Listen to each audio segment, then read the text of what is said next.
미국이 일본 엔화의 가치를 떨어뜨리면서 오늘날 잃어버린 30년. 지금 사실은 우리 국내에서는 총선 문제를 가지고 여러 가지 의견이 나오고 있습니다만 사실은 우리 한반도 주변의 경제 상황, 안보 상황이 간단치가 않습니다. 이번에 중동 전쟁만 하더라도 이 문제가 가자 지구 문제, 가자 전쟁이 지난해 12월 달에 발발을 했는데 해결이 안 된 상태에서 이란과 이스라엘 전쟁이 또 벌어졌기 때문에 만약 이것이 5차 중동 전쟁으로 확전이 되면은 이 호르무즈 해협이 상당히 영향을 받을 수 있습니다. 이 호르무즈 해협이라고 하는 데는 많은 전 세계 원유 수송선이 지나다니고 있는 이런 바로 밑에 있는 조그만 아주 가는 해협인데 이것을 봉쇄할 가능성이 있습니다. 이란이. 이 봉쇄가 되면은 원유 수급은 물론이고 수입, 수출품의 해상 수송이 차질을 빚기 때문에 그렇게 될 경우에는 원유값이 폭등을 하고 또 여러 가지 해상 수송에 지장을 받기 때문에 물품 수송이 막히면서 세계 경제가 엄청난 영향을 받을 수 있는 이런 상황에 놓여 있습니다. 여기에 우리 정부가 어떻게 대응하느냐 하는 것도 중요한 문제고 아까 제가 워싱턴 특파원하고 여러 가지 얘기를 나눴습니다마는 미국이 사실상 이 이스라엘과 하마스 전쟁을 중재하면서 빨리 발을 빼고 싶은 것은 지금 미국의 관심은 중국의 부상을 억제할 대중 압박 전선을 짜는 것이 미국의 최고의 관심입니다. 미국은 전통적으로 자기들 패권에 도전하는 두 번째 국가를 용인하지 않았습니다. 그래서 미국이 소련과 맞서기 위해서 중국과의 유화 정책을 썼죠. 그래서 이른바 1970년대 초에 닉슨의 핑퐁 외교가 시작되는 겁니다. 키신저 국무장관을 앞세워서 중국과의 화해 정책을 통해서 중국을 대소 압박의 어떤 파트너로 끌어들여서 중국을 이른바 인게이지한 겁니다. 인게이지하고 포용을 한 겁니다. 그래서 90년대 초에 세계무역기구 WTO 체제가 가동이 되면서 세계 무역이 자유로운 질서 하에서 이루어질 때 미국이 중국을 기꺼이 참여시켜서 오늘날 중국의 발전을 잇도록 한 나라가 바로 미국입니다. 그런데 미국은 미국의 패권에 도전하는 국가가 지나치게 성장하는 것은 막아왔습니다. 대표적으로 잘 아시겠습니다마는 1985년도에 이른바 프라자 합의를 통해서 일본이 당시에 미국의 경제력을 위협할 정도로 막강하게 성장을 해왔죠. 그래서 일본을 다 팔면 미국을 살 수 있다 할 정도로 굉장히 일본이 성장을 하니까 미국이 프라자 합의를 통해서 일본 엔화의 가치를 떨어뜨리면서 오늘날 잃어버린 30년, 일본의 잃어버린 30년이 되는 것이 바로 프라자 합의가 원인입니다. 그렇기 때문에 지금 중국은 미국 덕분에 굉장한 발전을 거듭해 왔습니다. 또 당시에 등소평이라고 하는 개방주의 지도자가 있어서 중국이 매우 빠른 성장을 해왔습니다. 그러나 시진핑 체제가 들어서면서 중국은 다시 권위주의 국가로 가고 있죠. 그리고 세계 무역 질서도 지금 어지럽히고 있습니다. 그래서 매우 싼 가격으로 물건을 만들어서 전 세계에 매우 싼 가격으로 지금 물건을 뿌리고 있죠. 그러니까 미국의 제조업체들이 다 망가질 수밖에 없는 겁니다. 우리나라도 마찬가지죠. 지금 이제 중국은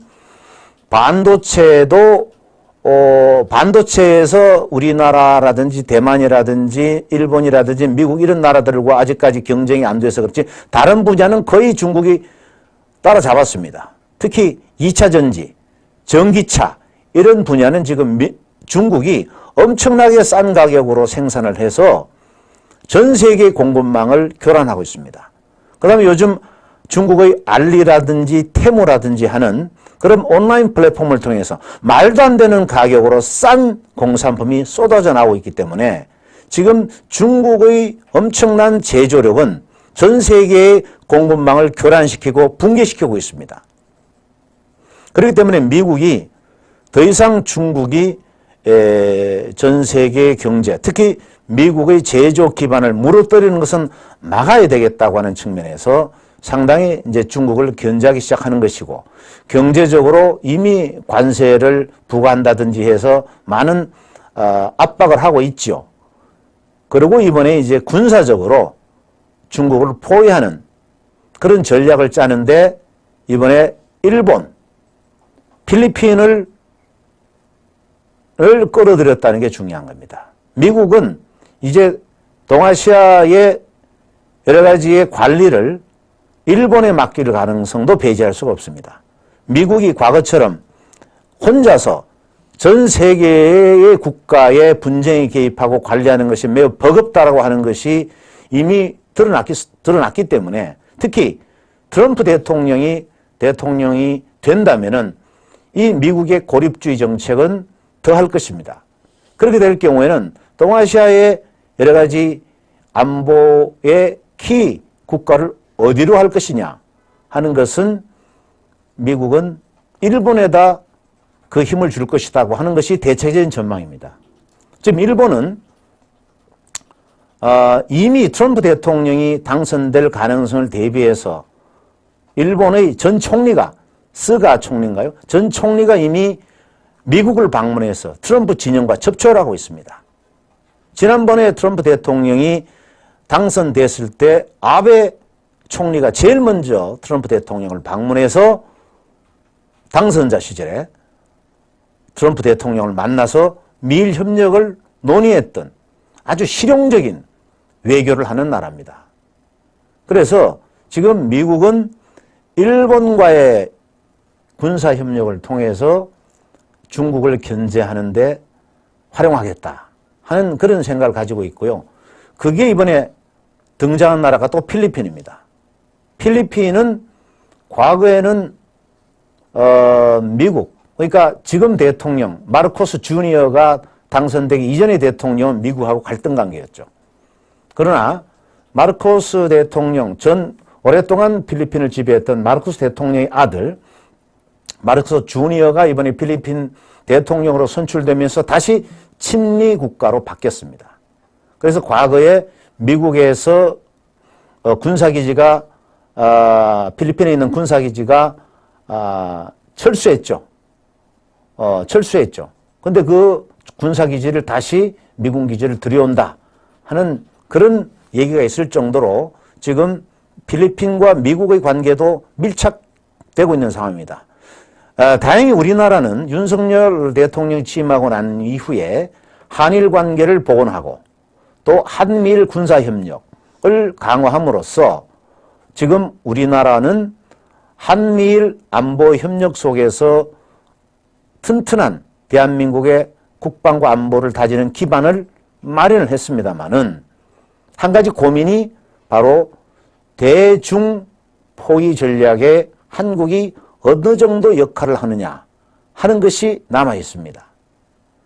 그래서 지금 중국과 러시아가 북한하고 관계가 매우 밀착되고 있는 상황, 또 북한의 제3위 인사가 중국의 제3위 인사가 북한을 방문하고, 또 작년에 김정은이 러시아를 방문해서 푸틴 대통령을 만났는데 푸틴이 이번에 연임을 하면서 5월 중에 취임을 하기 위해 북한을 방문한다는 얘기가 있습니다.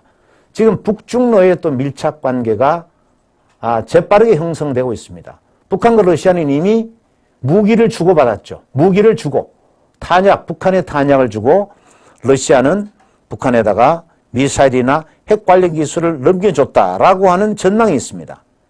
이런 관계 속에서 대한민국은 어떤 전략을 써야 할 것이냐 하는 것이 고민인데, 윤석열 정부의 기본적인 외교 노선은 한미일 협력 관계 속에서 한중 관계, 한러 관계도 관리한다라고 하는 기본 입장을 가지고 있습니다. 그래서 지금 우리나라가 총선으로 인해서 매우 국내 정세는 복잡합니다만은 우리나라를 둘러싸고 있는 주변 국가들의 움직임은 매우 엄중하다. 지금 심각한 일들이 벌어지고 있다.